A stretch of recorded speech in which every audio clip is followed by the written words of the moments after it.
Thank you for tuning in, and welcome to this week's episode of Hobby Tips. Since I started my channel, quite a few people have asked me what airbrush do I use, or what airbrush should they get if they want to start airbrushing.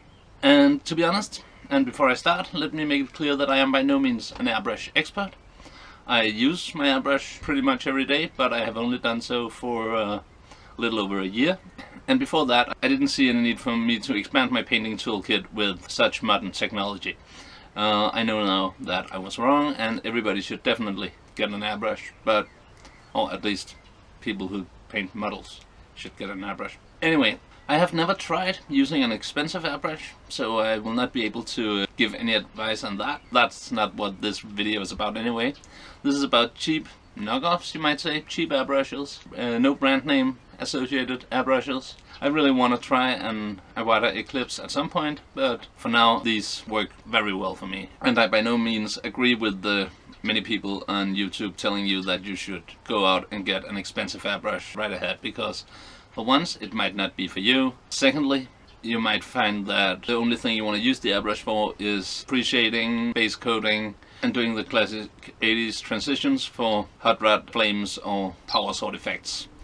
And if that's all you're going to use it for, then definitely you can stick with a cheap airbrush. The more I use it, the more I find that if maintained properly, it actually has fewer limitations than I originally expected, and that probably also have quite a bit to do with me learning to airbrush with this cheap model. I own two airbrushes. They are exactly the same. One I bought, and then when I bought a new compressor, I got an airbrush with it for free, and that happened to be exactly the same model. Which is quite nice, because now I can have one taking apart and soaking in windshield cleaner while the other one is in use. They came in two different boxes, and if you've been browsing online for a cheap airbrush, you'll no doubt have seen these black plastic boxes with blue foam in them.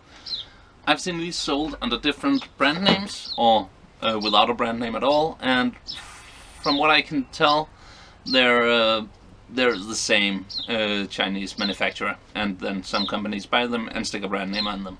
So let's talk price. The first one I bought on Black Friday on AliExpress for $7 with free shipping to Denmark. The other one, as said, came free with the compressor. So I guess what I'm saying is that if you're gonna get a cheap airbrush, just get the cheapest one you can find, basically. Though make sure it still follows the basic criteria for a hobby airbrush. You want it to be gravity fed, you want it to be a dual action airbrush, and you want it to have a reasonably small needle. Once you unpack it, before you start painting, take it apart, clean it, assemble it again, because there might be some residue on it from the factory that you don't want to mess with. If I convinced you to try out a cheap airbrush, at least as a stepping stone for getting into airbrushing, I'd suggest when you Google around looking for it, look out for discounts. Sometimes with pages like AliExpress, there is different sales on their mobile app and their regular website, so you might want to compare those.